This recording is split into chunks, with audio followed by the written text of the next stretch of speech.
Buenos días, Inge. Aún no ha iniciado la clase, ¿verdad?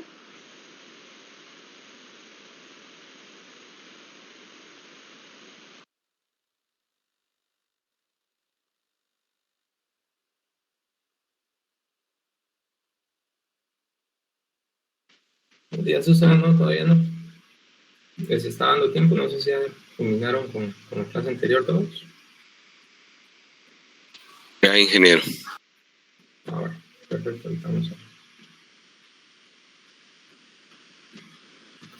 a iniciar aquí. Solo quiero hacer una prueba de si me va a servir mi tableta. Vamos a ver.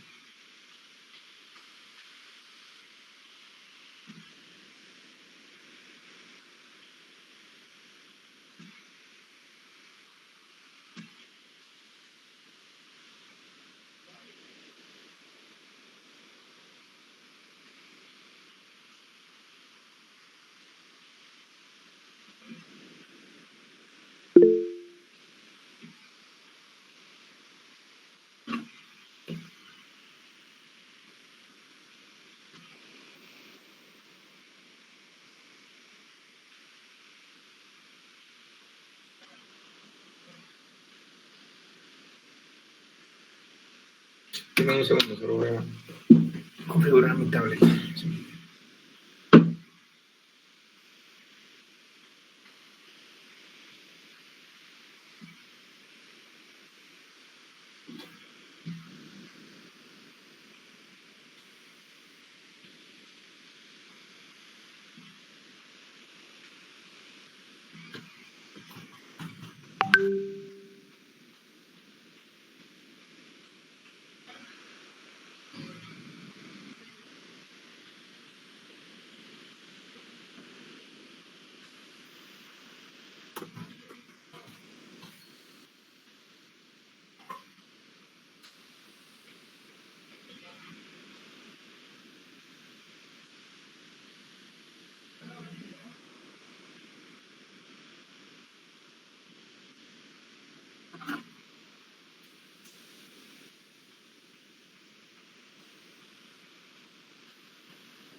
Bueno, vamos a iniciar entonces con la clase, jóvenes. Por favor, me confirman si ven mi pantalla. Ya. Gracias. Bueno, entonces vamos a... Por ahí de repente vamos a estar usando una pizarra. Si ven la pizarra, la pueden... Digamos que en el chat aparece un link, ¿verdad? Ese link es si quisieran irse a ver la pizarra pues, en una pestaña distinta. Pero si yo la voy a estar mostrando en pantalla, la pueden ver en pantalla también, ¿verdad? O sea, la pueden ver en una pestaña en su navegador o la pueden ver a través de la pantalla que se va a compartir. Espero que pues más adelante ahí en el curso seguramente lo voy a usar, ¿verdad? Para quien no haya encendido su cámara, por favor. Bueno, si quieren ahorita voy a empezar con algunas explicaciones, ¿verdad? No es necesario que la enciendan y dentro de un momento sí les voy a pedir que la enciendan para que platiquemos un poquito, ¿sí? Bueno, vamos a empezar entonces con... Miren un segundo. Con este documento. Sí, este documento está publicado en la sección de módulos, ¿verdad? Módulo 1, paradigma de orientación a objetos, ¿verdad? Vamos a iniciar con este tema porque yo creo que hay que dejar claro algunas cosas que es importante que ustedes conozcan, ¿verdad? Y vamos a sentar las bases para entender los principios del paradigma orientado a objetos y que todos pues manejemos el mismo concepto de todos estos temas, ¿verdad? Para poder tener el mismo contexto y avanzar mejor en el curso. El paradigma orientado a objetos, su propósito principal es que podamos desarrollar software que refleje el mundo real. Cuando decimos que refleja el mundo real, es que al final, cuando nosotros vamos a construir software, la mayoría de ese software vamos a querer que se comporte o que trate de almacenar información que ocurre en el mundo real, ¿verdad? Por ponerles un ejemplo, un supermercado. Un supermercado, si no tuviera software y quisiera tener uno, tendría que manejar la misma información que manejan de forma manual. Productos, ¿verdad? Si yo tengo un listado de productos, no sé, en algún tipo de documento, ¿verdad? O en algún tipo de libro o apuntes o notas, ¿verdad? Seguramente mi software va a tener que modelar eso, ¿verdad? Productos. Entonces el paradigma orientado a objetos fue concebido para eso, para que nos permitiera a nosotros poder modelar software que se adapte de la mejor forma posible a lo que ocurre en el mundo real. Y bueno, otro de sus conceptos básicos también es que provee la reutilización de componentes. Digamos que yo soy una empresa que desarrolla software y le desarrollo a muchas empresas.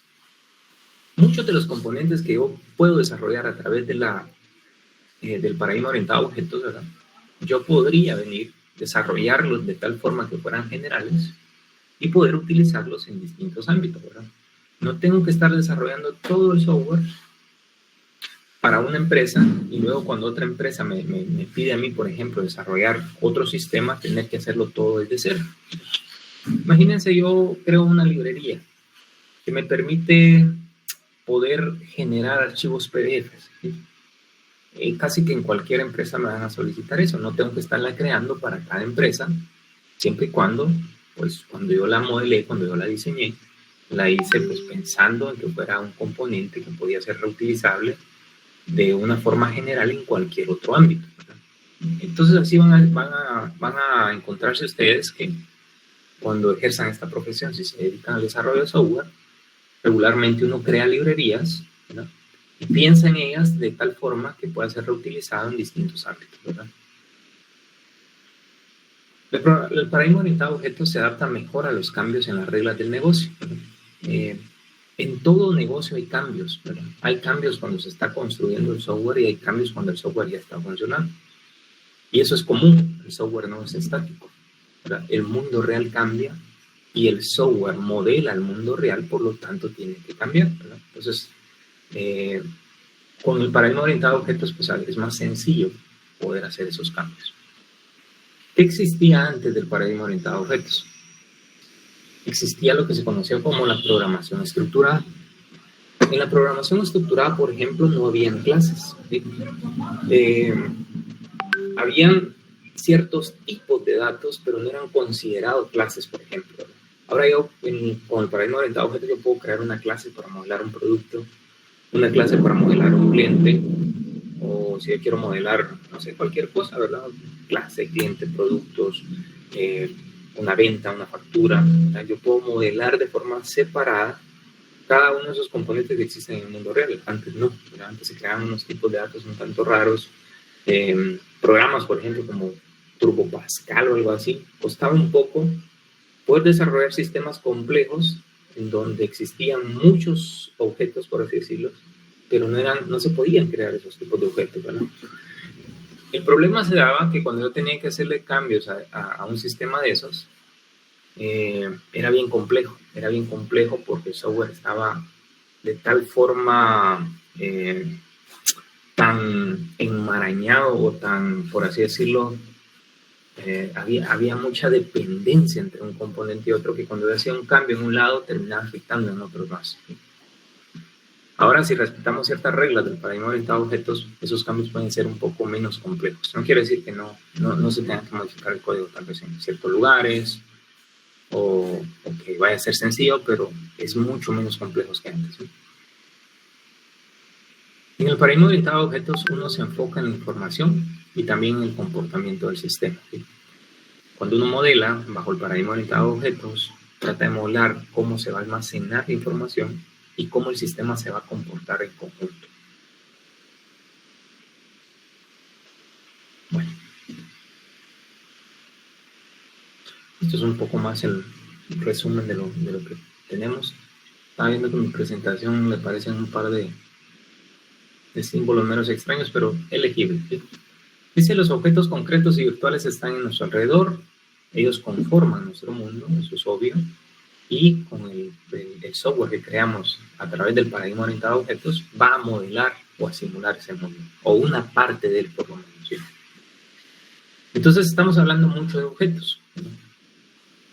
Entonces vamos a empezar a dar una primera definición de qué es un objeto. Dice que un objeto es la instancia de una clase o una categoría. Cada vez que pensemos en una clase, pensemos en que nosotros estamos tratando de crear una especie de categoría de algo, ¿sí? Por ejemplo, dice acá, ¿sí? Nosotros somos una instancia de la clase persona. La clase persona o la palabra persona, hablemos ahorita de la palabra persona, pero cuando nosotros usamos la palabra persona, ¿en qué pensamos? ¿Sí? ¿En qué pensamos cuando decimos persona? ¿Sí? ¿Cómo definirían? Aquí sí voy a pedirles tal vez un ratito que enciendan su cámara, por favor. Vamos a platicar un poquito, ¿sí?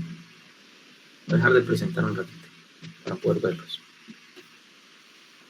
Gracias, Stuart, Iron, Juan Carlos.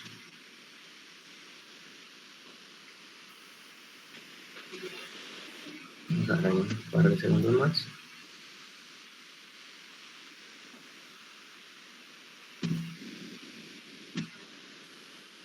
Ha llegado Susan, Osvaldo. Hay varias personas que no la han encendido, ¿sí?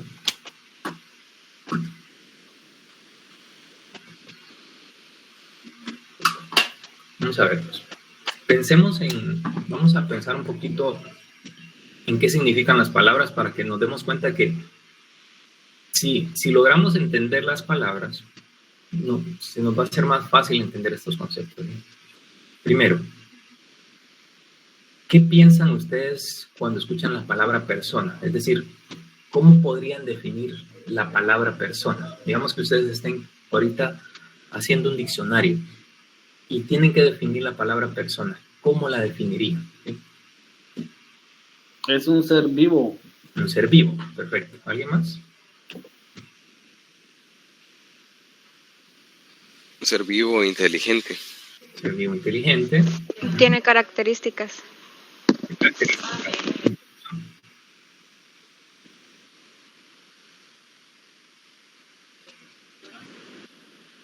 Y una característica. Personalidad. Alto, bajo. Perfecto, alto, bajo. Tiene 5 sentidos. No lo conocemos. Lenguaje que habla. Lenguajes. hombre, mujer. Géneros. Entonces, la palabra persona, si se dan cuenta, es una palabra que me permite categorizar algo. Algo que tiene un montón de características y de comportamientos, ¿verdad? Entonces, esa categoría que me da persona, lo que me da es una especie como de reglas en donde van a haber muchos, llamémoslo ahorita, objetos que van a cumplir con esas reglas y por lo tanto van a ser personas, ¿verdad? Por ahí decían a alguien que tenía altura, que tenía personalidad, que tenía 5 sentidos, etcétera, ¿sí? Entonces, las clases, cuando nosotros hablamos de clases en el paradigma orientado a objeto, estamos hablando de categorías, ¿sí? Por ejemplo, yo puedo venir y decir, voy a crear la categoría o la clase alumno. Entonces, si yo estoy creando una clase, tengo que pensar en que esa clase va a tener que tener ciertas reglas o ciertas características o atributos que después van a haber objetos que van a cumplir con esas características o atributos, ¿no? Por ejemplo, la clase alumno, ¿no? ¿Quién me puede decir algunas características de un alumno? ¿Sí? Aplicado. Pero ¿Sí? Pongámosle, diferenciemos dos cosas, ¿verdad? Porque ahorita dije una característica, ¿sí? Pero cambiémosle el nombre, ¿sí? Que no sea característica, que sea atributo de un alumno. Un atributo, y empecemos a pensar ya como analistas de sistemas. Un atributo que quisiéramos almacenar, ¿verdad?, de ese alumno, ¿sí? Algo que nos interesa. Imaginemos que yo soy el dueño de un colegio y a mí yo quiero almacenar información de mis alumnos, ¿sí? El nombre. El nombre, El grado que cursas también, el nombre, el grado. en qué semestre está. Las notas. Perfecto. Ahí mencionaron las cosas. Grado que cursa, o semestre en el que está, nombre, sus notas, ¿sí?, su carnet. Y la edad, empecemos. la estatura, el peso, todo eso. Edad, estatura y peso. Va, perfecto, con eso tengo ya para seguir platicando con ustedes. Miren, pues, cuando empezamos a definir ciertos atributos, pongámonos a pensar que hay ciertos atributos que a su vez pueden ser categorías, ¿sí? Pongamos el ejemplo, ¿sí? Ustedes dicen un alumno, ahorita le doy la palabra, ¿sí? Un alumno puede tener un nombre, ¿sí? La edad dijeron por ahí, pero también mencionaron algo, en qué grado está, ¿sí? Perfecto, un alumno pertenece a un grado, pero ¿cuál es la diferencia, por ejemplo, entre la edad de un alumno y un grado? Que la edad muy difícilmente la voy a poder yo descomponer en muchos atributos más, ¿sí? Probablemente no sea la edad lo mejor que yo pueda almacenar, sino la fecha. A mí me va a interesar más la fecha de nacimiento de un alumno que la edad, porque la edad va a cambiar cada día, ¿verdad? Digamos que cada año, por así decirlo, ¿sí? Va a estar cambiando. Entonces, si yo almaceno la edad, yo voy a almacenar la edad del alumno, pues, hoy, pero dentro de 1, 2, 3 años ya no me va a servir esa edad. Me sirve más la fecha de nacimiento, ¿verdad? Con la fecha de nacimiento yo puedo venir y sacar la edad, obviamente, ¿verdad? Pero la diferencia, por ejemplo, en la fecha de nacimiento y un grado, es que el grado a su vez tiene atributos, ¿sí? Pero la fecha no va a tener muchos, ¿verdad? Porque la fecha ya tiene implícito un día, un mes y un año, ¿verdad? Pero más allá de eso, tal vez yo no la voy a poder descomponer en más. Pero un grado sí, porque un grado va a tener su nombre, probablemente puede ser que yo asocie hacia ese grado, no sé, algún coordinador de ese grado, etcétera. Entonces, eso a su vez es una categoría más o una clase más, ¿sí? Bueno, solo quería hacer esa separación entre distintos atributos que puede tener un alumno, ¿verdad? Entonces, tenemos que ponernos a pensar que cuando vamos a crear categorías, a veces no es bueno, dependiendo el contexto, qué es lo que quiera yo almacenar, seguramente algunos atributos se van a terminar convirtiendo en clases a su vez, ¿sí? Bueno, adelante, Kevin.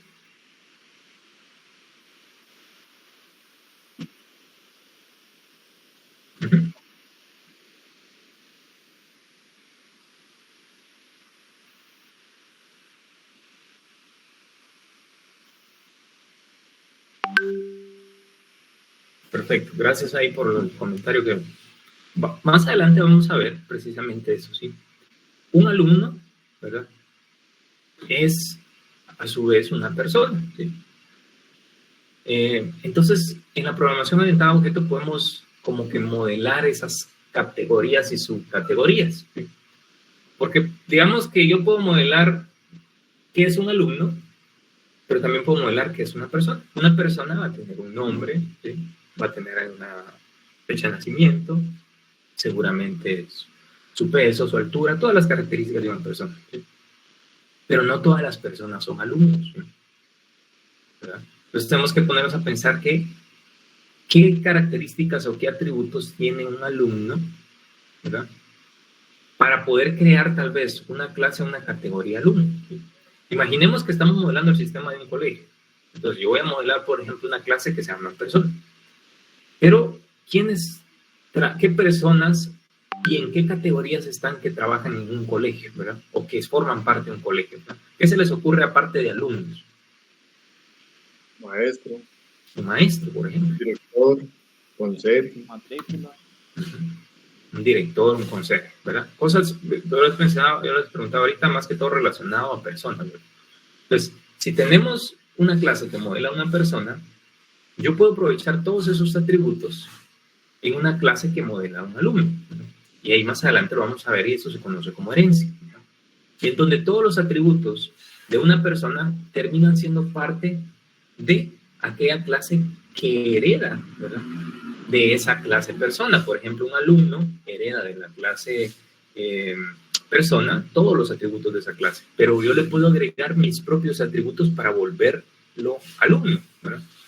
Aparte sería una clase que modele a un profesor, ¿verdad? Siempre sigue siendo una persona, entonces podríamos heredar todos los atributos de la persona, pero agregar en esa clase aquellos atributos que hacen que esa persona sea un profesor, ¿verdad? Y aparte podría modelar otro que sirve, no sé, para modelar al personal que trabaja en el colegio, pero que no es ni alumno ni profesor, ¿verdad? Imaginemos tal vez una secretaria, un conserje, ¿verdad? Etcétera, ¿sí? Entonces, eso se llama herencia. Lo vamos a ver también aquí en el paradigma orientado a objetos, ¿sí? Voy a seguir compartiendo para poder avanzar en la clase.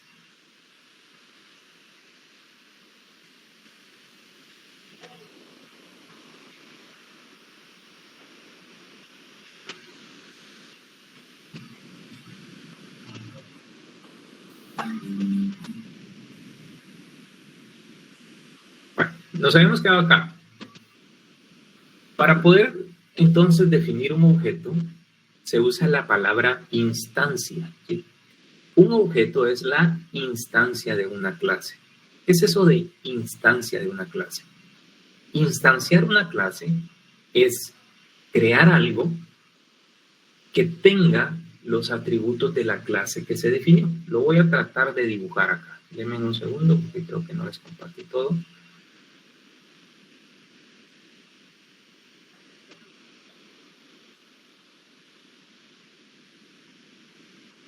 Voy a mostrarles el...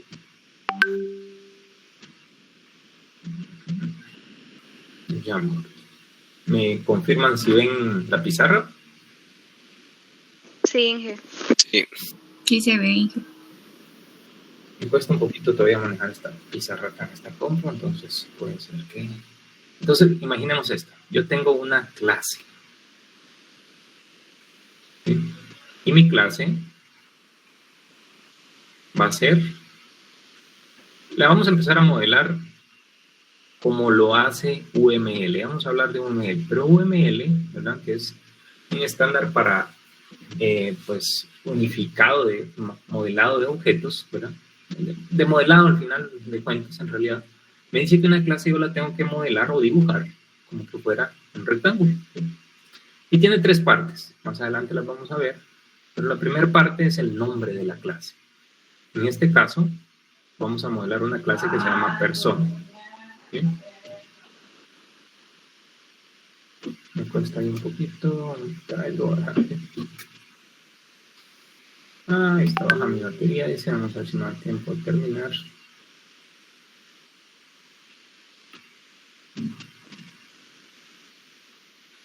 Bueno, la segunda parte son los atributos de esa persona. Ahorita solo vamos a hablar de eso, ¿sí? Entonces, los atributos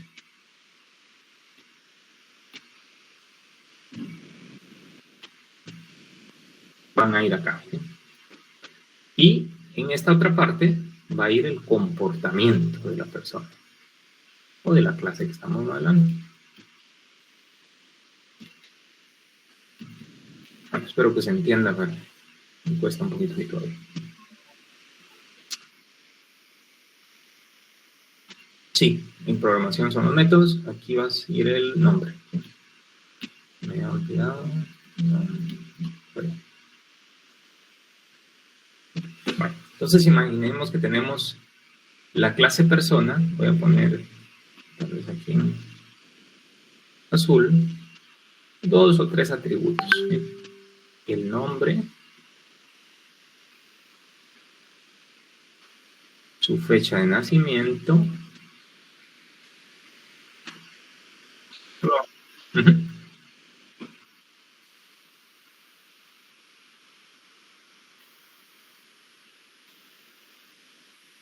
ya.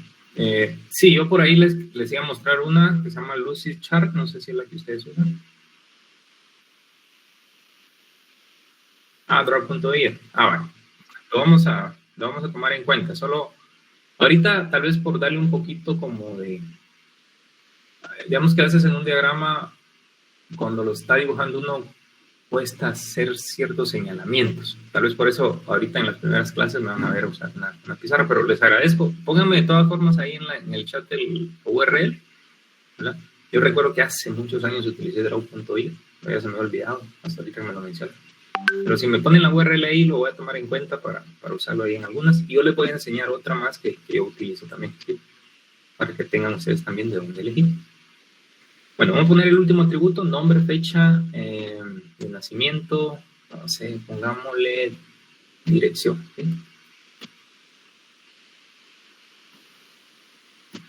Dirección. Bueno, eso es una clase. Ahora, cuando yo quiero, digamos que la clase solo me define a mí como que atributos, pero no es su fin único. El fin de una clase es poder crear objetos de ese tipo. Entonces imaginemos que yo voy a crear un primer objeto, ¿sí? Y ese primer objeto, llamémosle objeto 1, ¿sí? La idea es que sea de este tipo, ¿sí? Entonces, para que sea de este tipo, estos atributos tienen que ser llenados, ¿vale? Entonces, en vez de un nombre, voy a poner mi nombre, ¿sí? Otro. Fecha, no sé, pongamos, bueno, voy a ponerles aquí, fecha de nacimiento.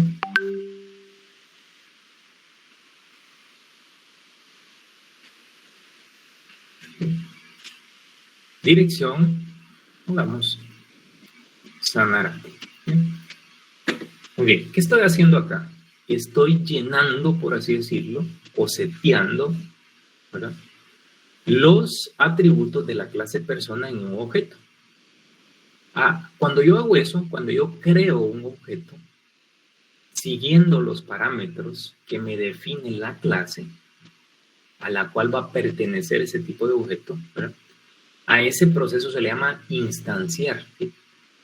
Instanciar una clase es básicamente crear un objeto y colocarle los atributos, ¿verdad?, que lo van a hacer único, por así decirlo. Pero esos atributos tienen que respetar lo que la clase normó, ¿verdad? Y la idea es que yo pueda crear cientos o miles de objetos de ese tipo, ¿sí? Pero todos van a respetar o a tener la misma estructura, ¿sí?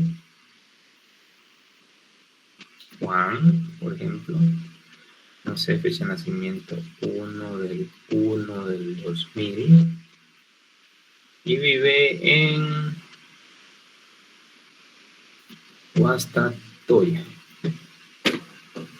Bueno, entonces eso es instanciar una clase. Por eso es que en la presentación, ¿verdad?, digamos, la definición es bien sencilla, pero hay que entenderla. La definición dice, perdón que se me perdió que un objeto es la instancia de una clase, ¿sí? ¿Verdad? En un sistema los objetos pueden trabajar en conjunto para resolver un problema. Eso lo vamos a ver más adelante, ¿sí?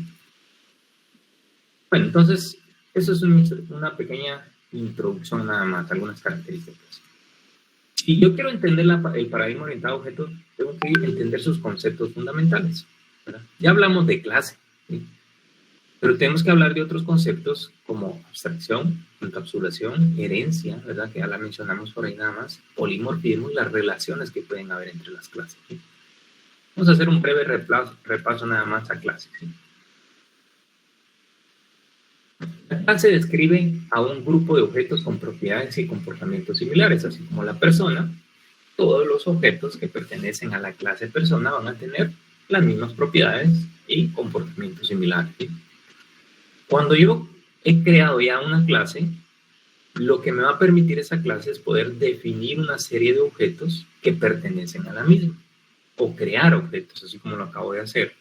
Y a ese proceso se le llama instanciación de la clase, ¿sí? ¿Qué me permite una clase? Dar clasificación a los elementos de un problema, ¿verdad? Yo puedo clasificar qué objetos son personas, qué objetos son alumnos, puedo clasificar qué objetos son profesores, qué objetos son una nota, qué objetos son un grado, ¿verdad? Entonces, la clase me permite eso, clasificar, categorizar, ¿sí? Toda clase debe poseer un nombre, el cual en la vida real se presenta por los sustantivos. Vamos a hablar de eso, ¿sí? Sustantivos, ahí se recuerda. Okay.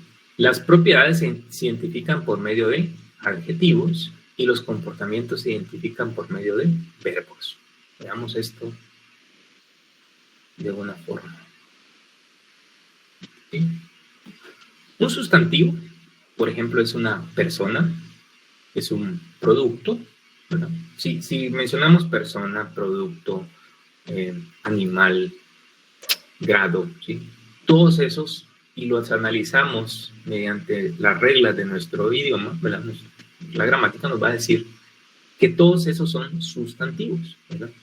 Se refieren a algo en particular, ¿sí? Luego, cuando nosotros hablamos de nombre, ¿sí? Fecha, dirección, color, altura, estamos hablando de un adjetivo. Un adjetivo, pues es una especie de atributo que se le adjudica, por así decirlo, al sustantivo, ¿verdad? Por ejemplo, una persona que se llame Juan puede medir 1,70. Cuando decimos que su altura es 1,70, lo que estamos haciendo es dando una propiedad de esa persona, ¿verdad? Esa altura, ese 1,70, es un adjetivo calificativo, le llaman en algunos casos, porque nos permite como que saber un poco más acerca del sustantivo. Y los verbos representan los comportamientos. Entonces, por ejemplo, no sé, una persona puede, por ejemplo, correr. Una persona puede, por ejemplo, hablar. Entonces, el comportamiento está dado por verbos. Los atributos por adjetivos. Y las clases o los nombres, ¿verdad? Las clases en particular son sustantivos. Entonces, cuando ustedes tengan que crear una clase, piensen en eso, en sustantivos, en adjetivos y en verbos. Porque esas tres cosas básicamente les van a decir cómo modelar esa clase, ¿sí? Vamos a avanzar, yo creo que por aquí hay unos ejemplos, ¿sí?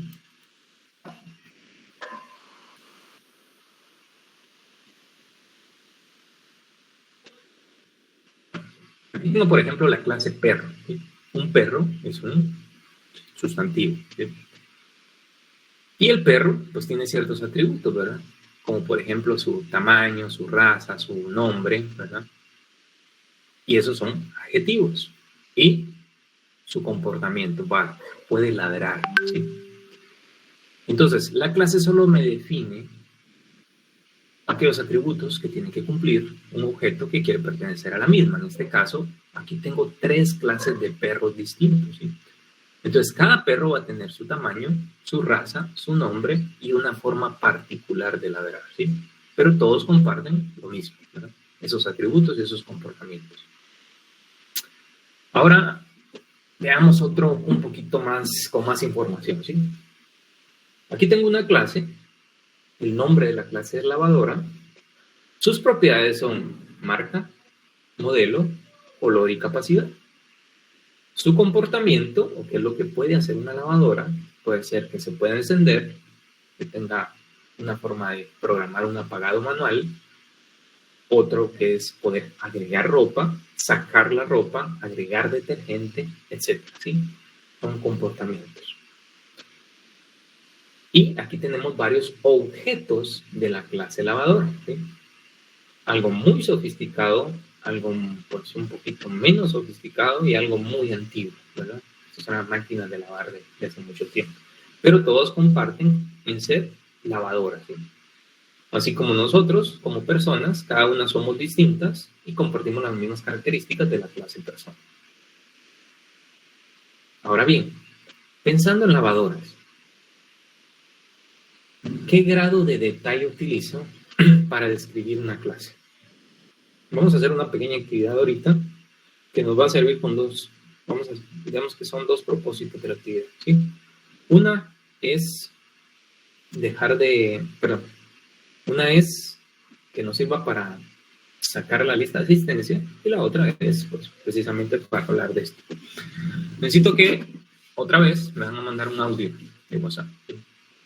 En ese audio de WhatsApp quiero que me digan,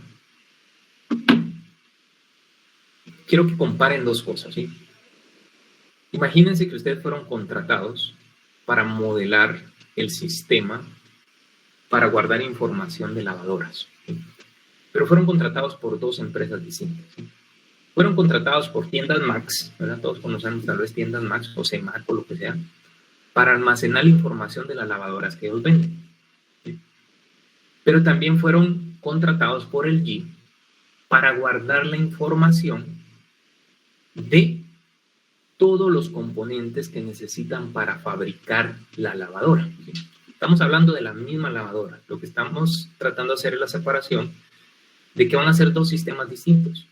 Un sistema va a ser para guardar la información del proceso de fabricación de esa lavadora, digamos que para la empresa LG, y el otro sistema va a ser para guardar la información de esa lavadora porque la quieran vender en Semá, ¿sí?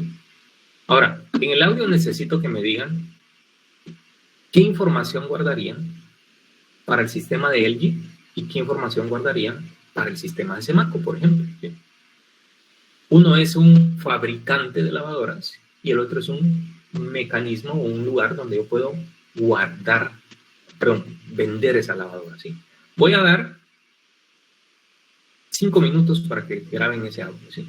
Entonces, por favor, solo me dicen, para un fabricante de lavadoras, yo pensaría en almacenar esta información. Pero para un vendedor de lavadoras, yo almacenaría esta información, ¿sí? Eso es lo que necesito que me digan en el audio. Entonces voy a dar 5 minutos para que lo graben y lo envíen. Después regresamos y platicamos un poquito de ese tema, ¿sí? Adelante.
Bueno, jóvenes, por favor enciendan sus cámaras, vamos a continuar. Por ahí estaba escuchando algunos de los audios que enviaron. Interesante porque no conozco mucho lavadoras. ¿Sí? Me doy cuenta que ustedes conocen más que yo. Por ahí mencionan unos temas, algunas palabras técnicas ahí. No sé si la persona vende lavadoras o se encarga de repararlas, pero yo nunca me imaginé eso. Pero bueno, al final el ejercicio es para que ustedes recuerden este ejercicio y lo asocien a una palabra. ¿Sí? Esa palabra se llama abstracción. ¿Sí? La abstracción, ¿sí? No les estoy presentando, déjenme volver a presentarles el documento.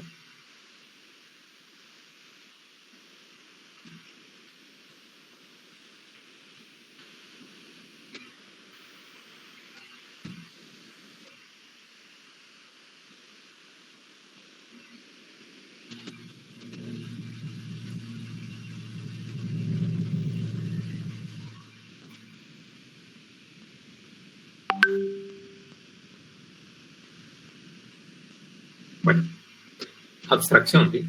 Este ejercicio que acaban de hacer, recuérdenlo con esta palabra, ¿sí? Nunca lo van a olvidar si se recuerdan este ejercicio, ¿sí? La abstracción es el principio que permite reconocer similitudes entre ciertos objetos, situaciones o procesos del mundo real y poder concentrarse en esas similitudes ignorando las propiedades innecesarias al estudio de un problema. ¿Cuál, por ahí, si alguien quiere responder o dar su comentario, levante la mano, no que no platicamos todos al mismo tiempo, pero ¿cuál de los dos sistemas es más complejo en cuanto a la información que va a almacenar? ¿La del fabricante o la del vendedor? El fabricante. Fabricante. Vamos a ver ahí. También que han respondido, pero Francisco, adelante, él levantó la mano. Francisco. Ya dijeron lo que iba a decir. Fabricante, ¿pero por qué? El fabricante, porque él es el que para mí es el que la pone a la venta, entonces él tiene que tener todas las especificaciones posibles en caso de algún deterioro o alguna queja, por decirlo así, de que no le funcione, pues. Así me lo imagino. Muy bien, gracias. Ahora al siguiente, Gregorio, y después vamos con Jairo. Yo pienso que es el fabricante, pero porque en su programa, digámoslo así, tiene que tener almacenados toda la lista de materiales, tal vez como inventariada o algo por el estilo, que conforme va creando se van haciendo las lavadoras, tiene que ir retirando las piezas que va usando, tal vez tenerlo segmentado por partes, donde se ensambla esta parte, donde se ensambla la computadora, donde se ensambla el rotor, donde se ensambla parte por parte, pienso yo, ¿verdad? Por eso es un poco más complicado, mientras que el vendedor únicamente tendría que presentar las características de la lavadora, ya solo sus funcionalidades, digamos. Perfecto, gracias. Jairo. Dije, disculpa, ¿me podría repetir la pregunta? Digamos que, la pregunta era cuál era el sistema que tal vez era más complejo de modelar en cuanto a la información que iba a almacenar, el del fabricante o el vendedor. Ah, sí, es la del fabricante. Yo pensé que cuál era más, bien interpretado mal, porque yo asimilaba que era la del vendedor, porque es el que se iba a encargar de colocar todos los atributos y las funcionalidades que le iba a ofrecer al cliente para como así llamar la atención y puedan comprar su producto, en este caso la lavadora. Pero hay algo importante en tu comentario. Al final, el vendedor lo que quiere es eso, vender. Entonces, él tiene que pensar la información que le va a permitir también vender, ¿verdad? Entonces, es toda aquella información que personas que no tenemos tanto conocimiento técnico de cómo funciona una lavadora nos va a llamar la atención, ¿verdad? Entonces, es la información que seguramente va a necesitar ese vendedor. Y por último, Kevin, adelante.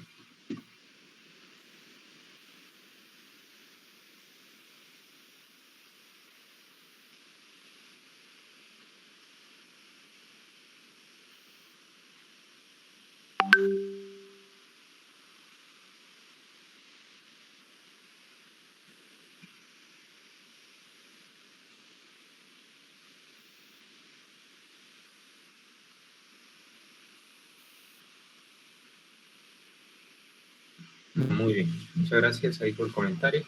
Bueno, entonces voy a leer el segundo párrafo. Dice, identificar características relevantes de una entidad que la distinguen de otro tipo de entidades en el sistema.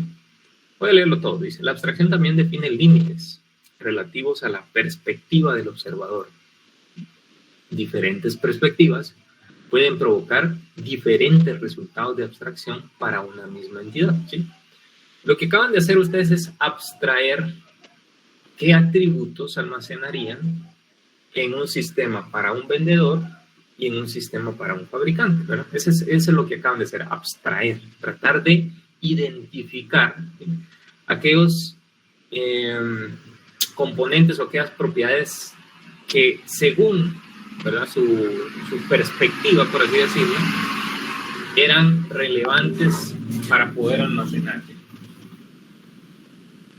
Bueno, pero aquí hay varias palabras importantes. Por ejemplo, en el primer párrafo dice, poder concentrarse en similitudes ignorando las propiedades innecesarias al estudio de un problema. Cuando ustedes tengan que modelar un sistema, tienen que poder, poco a poco con la experiencia, tener un buen nivel de abstracción que les permita solo concentrarse en aquello que es importante o relevante a ese problema que van a resolver. Porque si ustedes le van a construir el sistema Semaco y empiezan a pensar en todos los componentes de una lavadora y a modelar un sistema de ese tipo, seguramente van a estar perdiendo mucho su tiempo porque se están concentrando en algo que es innecesario para el fin de ese sistema, que es vender esa lavadora, ¿sí? Entonces, esto es importante que como analistas tengan un balance, ¿sí? En qué tan abstracto, ¿verdad? Qué tan a detalle voy a ir. No me tengo que ir ni muy a detalle a veces, pero tampoco no quedarme de forma muy general en las cosas, ¿sí? No, cuando voy a modelar un sistema lavadora, deme la marca, deme el tamaño y ya, porque seguramente voy a perder ciertas propiedades que van a ser importantes para un vendedor, ¿sí? Y no me tengo que ir tampoco a modelar un sistema como que si él fuera un fabricante, porque muchas de esas cosas no les van a servir. Bueno, vamos a continuar un poquito. A ver esto. Es este. Aquí hay un ejemplo de todas formas, dice. Considere una casa como un objeto. Usted puede pensar en una casa como un lugar con 3 dormitorios, un garage para 2 carros, un jardín delantero, con gramilla sintética, etc., ¿verdad? Esta es la perspectiva tal vez de un comprador de una casa, ¿verdad? Pero, ¿cuál es la perspectiva de alguien que construye una casa? ¿Sí? La perspectiva va a ser muy distinta, ¿verdad? Si vemos esto desde otro punto de vista, y es de un constructor de casas, él no va a pensar solo en los 3 dormitorios, ¿sí? ¿Verdad? Él va a pensar qué materiales necesita, la mano de obra para poder construirla, el tiempo que tiene para entregarla, el dinero, costos, etc., ¿sí? Entonces tenemos 2 niveles de abstracción, ¿sí? 2 puntos de vista distintos. Bueno. ¿Hay alguna duda aquí con esa palabra, en abstracción? Ya llevamos 2 conceptos, ¿sí? Voy a regresar aquí donde teníamos la lista de conceptos. Déjenme buscarla. ¿Sí? Clase, abstracción, ¿sí? ¿Hay alguna duda con cualquiera de estas 2? No, por el momento todo bien. Vamos a ir con la tercera, encapsulación. ¿A qué le suena la palabra encapsulación? Ahí, por favor, levanten la mano, ¿sí? Alguien que quiera decir. Levanten la mano, así vamos como en orden. Ahorita le voy a dar la palabra, solo me voy a mover hasta acá, ¿sí? Adelante, Jaime. Encapsulación. Es aislar una parte del código. Uh-huh. Aislar. ¿Alguien más? ¿Alguien ha utilizado el concepto de encapsulación cuando está programando? ¿O no saben qué es?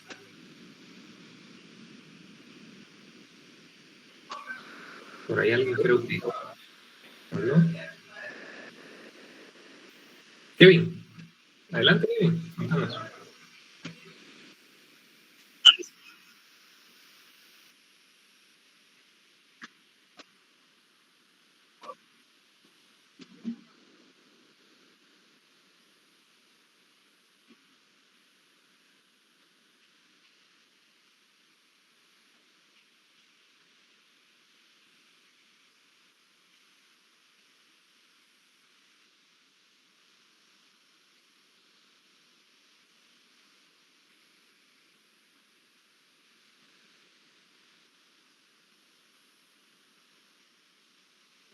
bien, gracias ahí por el comentario. Muy bien. Vamos a pensar en una cápsula. ¿Qué es una cápsula? Quitemos la palabra encapsulación, pero ¿qué es una cápsula? Algo que contiene un contenedor. Una especie de contenedores. Adelante, Catherine. Hola, Inge. Lo que yo comprendo es que, como su nombre lo dice, encapsulación contiene solo lo más necesario de lo que se va a utilizar. Muy bien, gracias. No todos los comentarios son bienvenidos. Yo lo que necesito es ir conociendo un poquito sus pensamientos, ¿verdad? O sea, por dónde van, porque digamos, si solo yo hablo, no voy a saber en realidad si también lo que yo estoy tratando de explicarles está llegando en la forma en que yo quisiera que llegara ante ustedes, ¿verdad? Pero sí, cuando encapsulamos algo, pongamos a pensarlo en las cápsulas, no sé si han visto esas capsulitas que tomamos como medicamento, ¿verdad? Que dice, ay, deme 2 cápsulas de no sé qué, ¿verdad? Al final, uno las puede como abrir y adentro hay algo, ¿verdad? Y es lo que decía la compañera, es para almacenar algo ahí, ¿verdad? Lo necesario. Pero vamos a hacer lo siguiente, si quieren. Vamos a ver si puedo hacerlo acá. Solo déjenme borrar un montón de cosas que tengo por acá.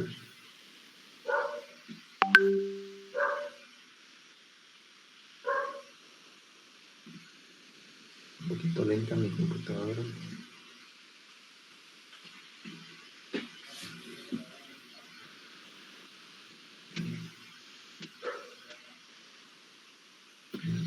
Yo creo que tenía proyectos de hace ratos por acá. Muy bueno. Okay. Me he perdido. O sea, tengo que ir a una aplicación en Java.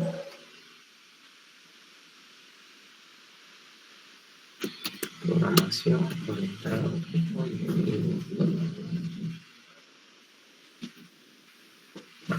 Acabo de crear un proyecto en NetBeans. Vamos a analizar un poquito nada más. Hay un paquete. Vamos a crear una clase. ¿Sí? Una clase principal de Java. Vamos a ponerle la nombre principal. Eso iba a decir yo, si solo yo era el único que seguía viendo donde decía encapsulación. Gracias. Ahorita voy a moverme.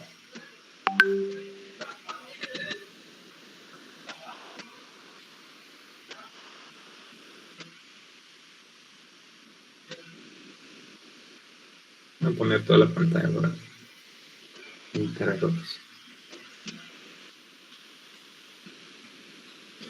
Bueno.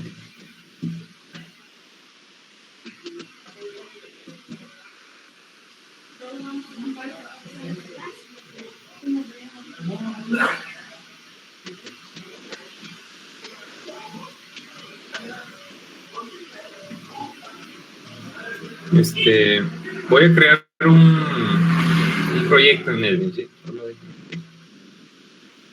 Reviva mi computadora.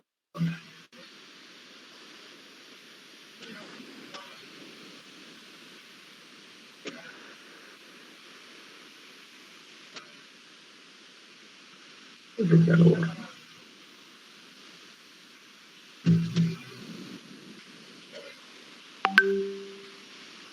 Aplicación de Java, programación orientada a objetos 2022.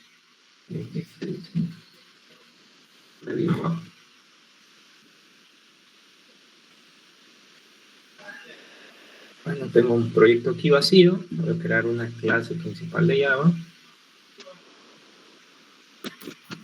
Principal.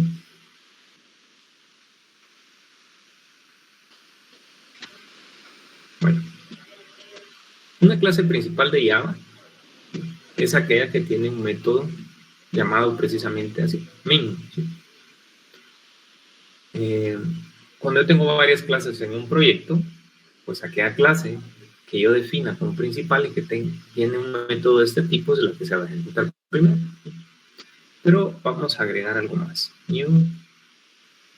Vamos a agregar una clase normal. La clase normal no va a tener ese método principal. Vamos a llamar persona.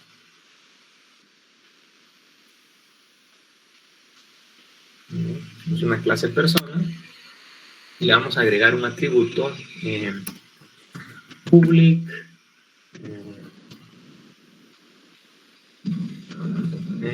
public nombre,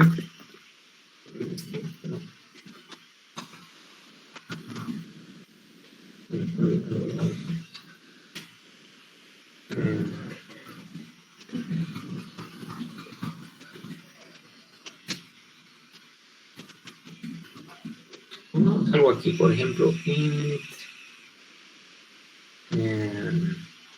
La edad podría ser. con mayúscula, pero ahorita con fechas.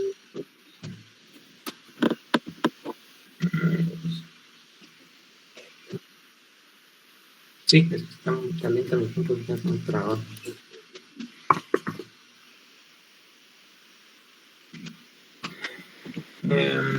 Pongámosle valor. Yo sé que no tiene sentido ahorita. Vamos a generar, por ejemplo,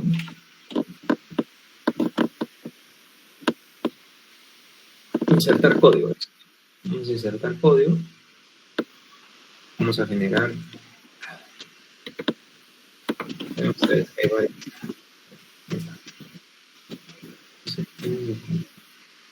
Insertar código. Vamos a generar un constructor, ¿sí? Un constructor que tenga todos los valores. También vamos a generar un constructor vacío,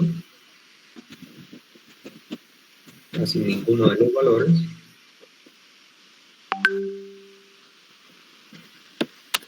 Y voy a generar algo que se conoce como getters and setters. Los getters and setters son métodos que me permiten obtener el valor de una propiedad o setear el valor de una propiedad. Ahorita los vamos a revisar. Entonces, inserté un constructor para los tres atributos, que recibe como parámetro el nombre, el apellido y un valor, ¿sí? ¿Qué hace el método? Básicamente, lo que recibe como parámetro lo almacena como parte del objeto de esta clase, ¿verdad? El nombre que recibe como parámetro en la propiedad nombre, el apellido en la propiedad apellido, el valor en la propiedad valor, ¿sí? Luego tengo un constructor vacío, ¿verdad? Si yo quiero crear una persona vacía, por así decirlo, sin nombre, sin apellido y sin valor, pues uso este constructor. Y si yo la quiero crear y desde su creación me quiero mandar los atributos que va a tener esa persona, utilizo este constructor. Y luego generé getters y setters, ¿sí? El get es un método, digamos que al final este solo es un nombre, ¿sí? Get nombre, get apellido, ¿sí? Todos los métodos get lo que permiten es obtener el valor de una propiedad. Por ejemplo, yo digo get nombre, lo que hace este método es retornar el nombre, ¿sí? Pero por favor, hay alguien como que tiene su micrófono claro. Vamos a ver. Bueno. Luego tengo el set, ¿sí? El set lo que me permite es lo contrario. El set es un método que no recibe, perdón, que no devuelve nada, pero recibe parámetros. Entonces el set nombre va a recibir parámetros. Gracias ahí, pues no había visto quién era. Vamos a la pantalla. El set es un método que recibe un parámetro y el objetivo de un set es que ese parámetro que recibimos lo seteamos o lo guardamos en la variable de esa clase, ¿no? Por lo tanto, como sirve para setear, no devuelve nada y el get no recibe nada, pero tiene un get y un set para cada propiedad. Y ahí termina la clase. Bueno, vamos a hacer algo. Entonces vamos a tener que voy a crear una clase, voy a crear un objeto persona, objeto 1, y yo puedo hacerlo, digamos que esto es algo importante también en Java. Si yo digo objeto 1 es de la clase persona, y lo dejo ahí con punto y coma, lo que yo estoy haciendo nada más es declarando una variable de cierto tipo. ¿Sí? Estoy declarando que la variable objeto 1 es del tipo persona, ¿verdad? Del tipo de la clase que creé acá. ¿Sí? Eso es declarar una variable, ¿sí? Declarar su tipo. Ahora bien, instanciar un objeto es crearlo. Aquí no lo estoy creando, aquí solo estoy diciendo el tipo que es. Si yo quiero crear un objeto, siempre voy a utilizar la palabra new, porque estoy creándolo, ¿sí? New y el tipo del objeto.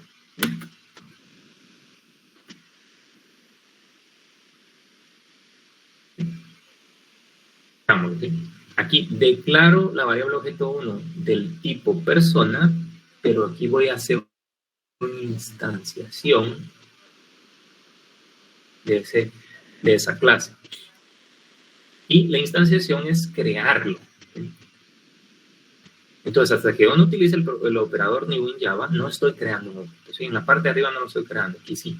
Entonces, estoy creando un objeto new del tipo que fue definido. Persona, pero para crearlo yo necesito mandar a llamar a un constructor, por eso se le llaman constructores. Y yo tengo dos constructores en mi clase. Un constructor es aquel que tiene el mismo nombre de la clase, ¿sí? Pero es un método dentro de la clase. Entonces yo tengo dos constructores. A esto, más adelante lo vamos a ver, también se le llama polimorfismo, ¿verdad? Estamos haciendo referencia al mismo método, pero se va a comportar de forma distinta, de acuerdo, por ejemplo, en este caso, ¿verdad? Que no recibe parámetros, lo único que va a pasar es que ya voy a crear en memoria un objeto de tipo persona, pero vacío. ¿Sí? Vamos a hacer algo, ¿sí? Ok. Dando doble clic aquí a la par de los números, y si yo doy doble clic en ciertas líneas, me va a permitir debuguear el sistema. Vamos a ver aquí. Yo tengo en NetBeans una opción que se llama debug y le voy a dar debug project. Selecciono la clase principal. Vamos a ver. Veamos qué pasa en el debug, ¿sí? Ahora, por favor, levanten la mano. ¿Quién ha usado el debug? Yo le voy a dar ahorita la palabra. ¿Quién ha usado debug para cuando está programando? ¿Quién ha debugueado? Esa es la palabra que usamos. Kevin, adelante.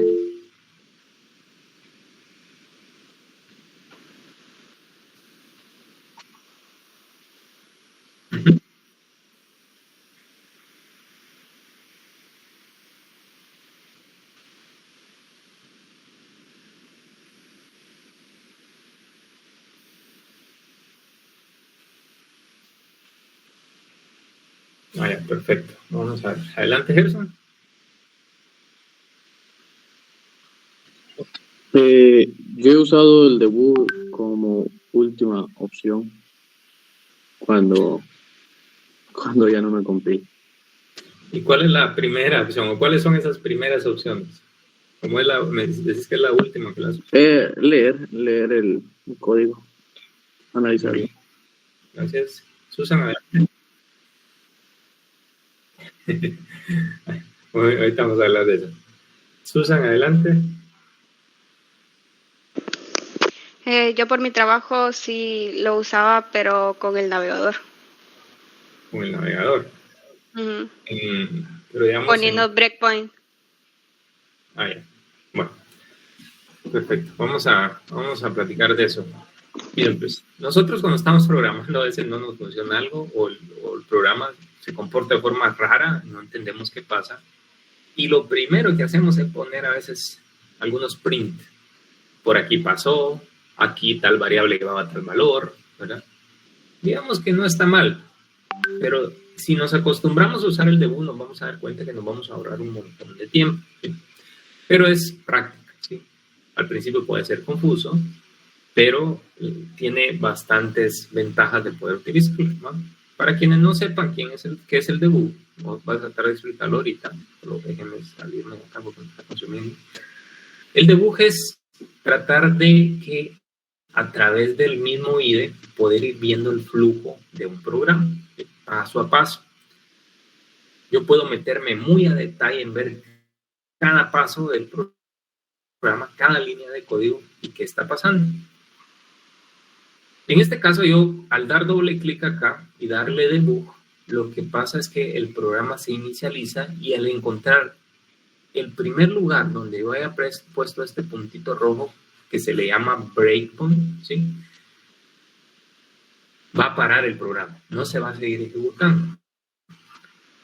Para acá y me permite a mí poder irlo ejecutando paso a paso y ver qué es lo que ocurre.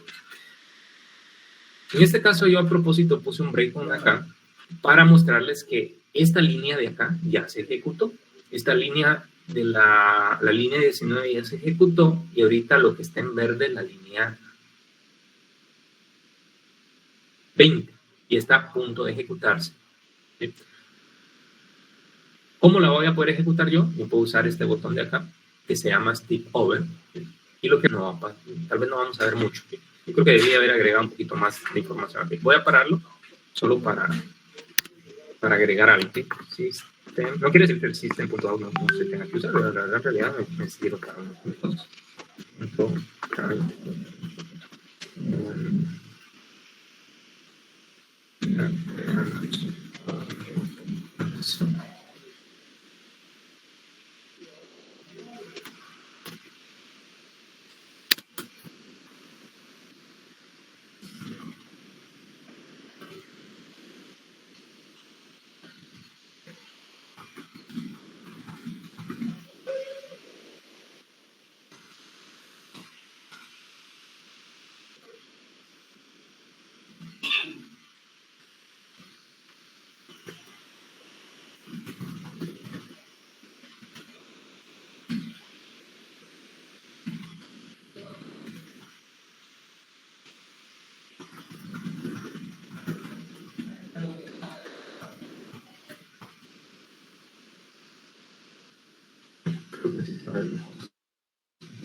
Vamos a poner un breakpoint acá. Vamos a quitar este. Ahí está. ¿Sí? Eso me permite aquí. Hay lugares, por ejemplo, donde no me permite poner breakpoint. En este caso, al crear o al definir el tipo de una variable, digamos que eso no me permite crear breakpoint. Pero, por ejemplo, cuando hago un system.out, sí, pues voy a poner este system.out y otra vez me voy a ir a debug, a debuguear mi proyecto. Y vamos a ver qué pasa, ¿sí? Bueno, estoy en la línea roja y la línea roja significa que todavía, o sea, digamos que esa línea todavía no se ha ejecutado. ¿Sí? Déjenme mover esto un poquito hacia arriba. Bueno, ahora bien, ¿qué voy a hacer? Mi computadora está muriendo, ustedes. Todavía no ha terminado. Dame un segundo. Todavía está cargando.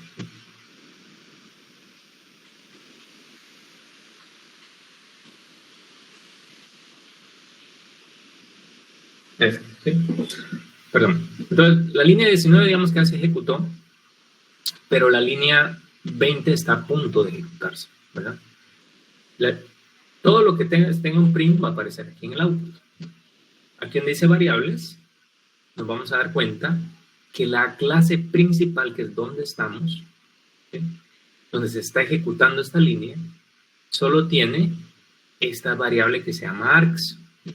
Y esta variable que se llama args, vamos a expandir, está nula, o sea, viene vacía. En realidad esta variable se puede llenar si nosotros desde otro programa mandamos a ejecutar este programa. Y yo podría mandarle parámetros, ¿sí? Lo vamos a ver más adelante si quieren, pero no es importante ahorita. Pero la cuestión es que aquí no hay variables creadas, porque en la clase principal lo único que hemos hecho es definir que objeto 1 va a ser de tipo persona, pero no lo hemos creado como tal. Voy a avanzar en esta línea. Hay dos formas de avanzar cuando estamos debugueando. Una de ellas es utilizar el step over y el otro es utilizar el step into. El step over lo que va a hacer es que va a ejecutar esta línea de código y va a pasar a la siguiente. Si se dan cuenta, esta línea de código manda a llamar a una clase system, manda a llamar a una clase que tiene un método que se llama printLine. Si yo quiero entrar a ver qué hace ese método dentro de la clase donde esté, yo tengo que darle step into para entrar a ver cómo funciona ese método línea por línea. Pero si a mí no me interesa entrar en ese método y solo avanzar en la clase, yo uso el step over. Por fines didácticos voy a darle step into para que vean que lo que va a pasar es que al ejecutarse esa línea nos vamos a ir a la clase de Java que tiene definido el método printLine. ¿Sí? Vamos a darle. Entonces, si se dan cuenta, en la línea 1027, ¿verdad?, existe el método printLine que recibe como parámetro un string. ¿Sí? Y este es el código, ¿verdad?, que tal vez va a ser un poquito complejo de entender porque es código Java, pero yo podría darle otra vez step into para irme a esta otra clase que se llama getClass, a este método, y ver qué pasa ahí. Pero a mí no me interesa saber qué es lo que pasa. Yo lo que sé es que si yo pongo printLine, se imprime. ¿Sí? Entonces, me voy a ir mejor acá, donde dice step over, para no tener que entrar en cada clase y ver qué pasa. ¿Sí? Digamos que con esto quiero mostrar la diferencia del step into y el step over. El step into va a entrar a cada clase a ver cuál es el código y vamos a poder ejecutar línea por línea el código de esa clase. Pero el step over no entra en las clases y solo ejecuta la línea. Voy a irme con step over y se van a dar cuenta que es la línea por línea. Sigo y cuando se terminó de ejecutar todo lo que hacía el system.out, regreso a la clase desde la cual fue llamado. Lo que vamos a lograr ver aquí en el output es que ya se imprimió eso, ¿verdad? Ya definimos el tipo de dato para objeto 1. ¿Sí? Ahora bien, en esta línea de acá, objeto 1 igual new personas, que se va a crear el objeto. ¿Sí? Ahorita todavía no existe ese objeto aquí en las variables de la clase principal. Pero si se dan cuenta, en esta línea hay un llamado a un constructor. ¿Sí? Si yo quiero entrar a ese constructor a ver el código y ejecutarlo línea por línea, pues yo voy a darle step into. Si yo le doy step over, se va a ejecutar la línea y voy a pasar a la siguiente. Pero si le doy step into, voy a entrar a esta porción de código. ¿Sí? ¿Y cuál es esa porción de código? El constructor persona vacío que está acá. ¿Sí? Voy a darle step into solo para que vean qué pasa. ¿Sí? Si se dan cuenta, me moví de la clase principal a la clase persona al método donde estoy entrando. El método está vacío, por lo tanto, no voy a poder ver mucho, ¿sí? Si se dan cuenta, salté desde acá, esto que está resaltado en azul, hacia su código. ¿Sí? Bueno, le voy a dar step over, voy a darle step over, y se terminó, bueno, casi, porque todavía no ha terminado, digamos, todavía estoy sobre la misma línea, ¿verdad? Si yo le doy ahorita step over y este cursor se tira hacia la siguiente línea, lo que va a pasar es que se terminó de crear la variable objeto 1 y la voy a poder ver aquí dentro de estas variables. ¿Sí? Le voy a dar. ¿Sí? Si se dan cuenta, aquí aparece la variable objeto 1 de tipo persona y si yo trato de expandirla, tiene el objeto 1, como es una persona, tiene nombre, apellido y valor. Solo que ahora todos los strings están nulos y el entero, pues por default es 0, ¿verdad? Pero digamos que ahorita lo que acabo de hacer es un poquito enseñarles a debuguear y que vean que hasta en este preciso instante se está creando el objeto en Java. Hasta ese preciso instante Java viene y utiliza un pedacito de la memoria RAM para almacenar ese objeto, ¿sí? Entonces ahí en su memoria RAM, en la memoria RAM de mi computadora, ahí hay un espacio destinado para que yo pueda almacenar la información del nombre, apellido y valor de una persona. ¿Sí? Voy a avanzar en la siguiente y le voy a dar System Out. Entonces aquí dice, ya instanciamos la clase persona para crear el objeto 1. ¿Sí? Y termina mi programa. ¿Sí? Bueno, vamos a hacer un último ejemplo. Ahora voy a hacer dos cosas. Primero, esto que yo separé en dos, no, mejor lo voy a hacer así. Vamos a crear la variable, la objeto, pero con un nombre. La segunda, Pérez Díaz. Voy a volver a dibujar.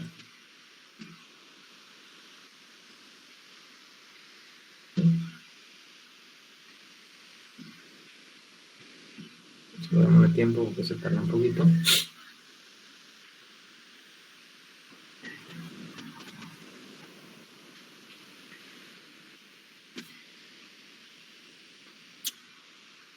Momentos. Ahí va.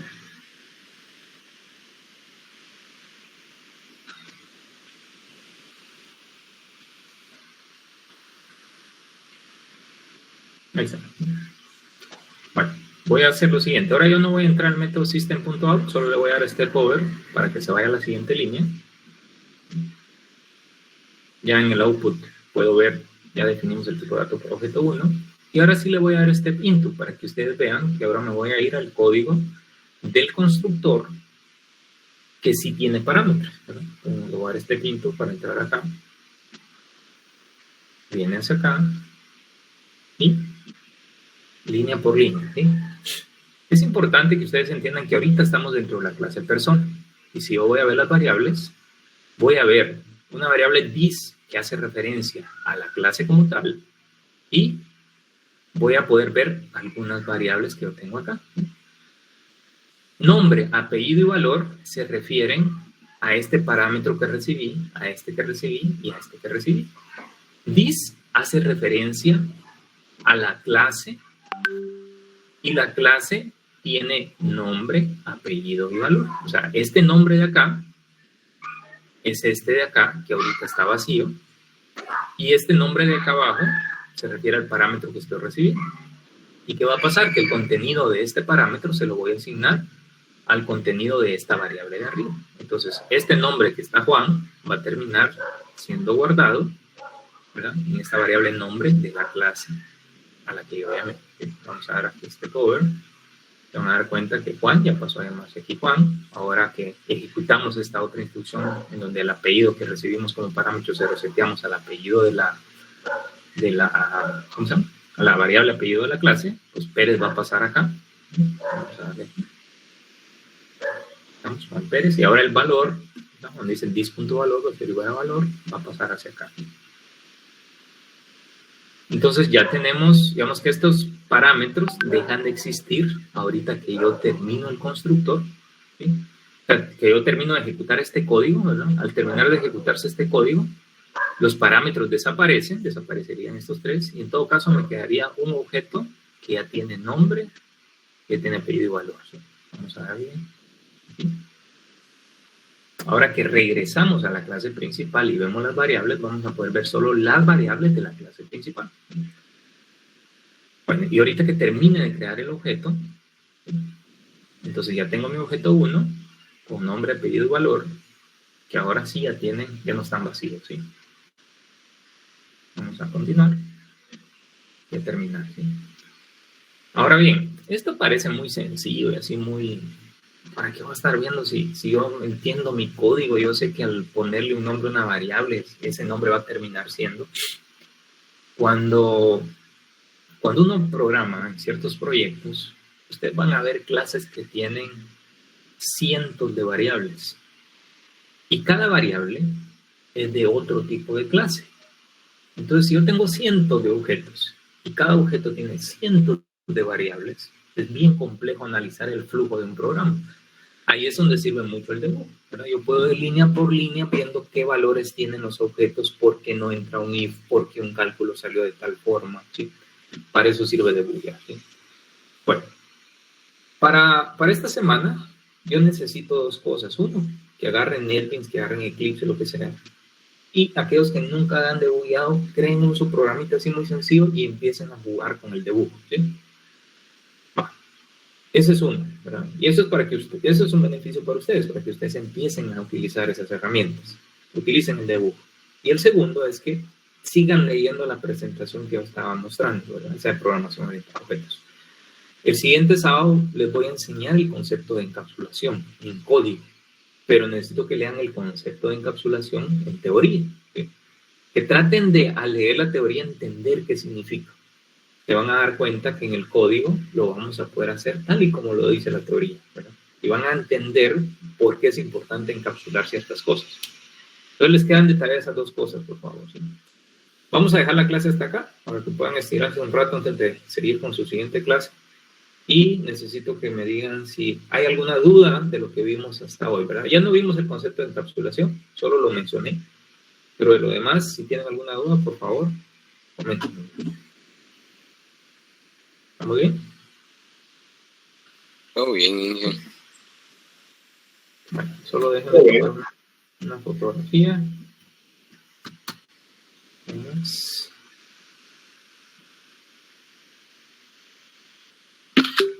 Bueno, yo les agradezco por su asistencia y continuamos el siguiente sábado, ¿sí? Gracias, Gracias, Inge. Felicidades. Gracias, Inge. Gracias, Inge.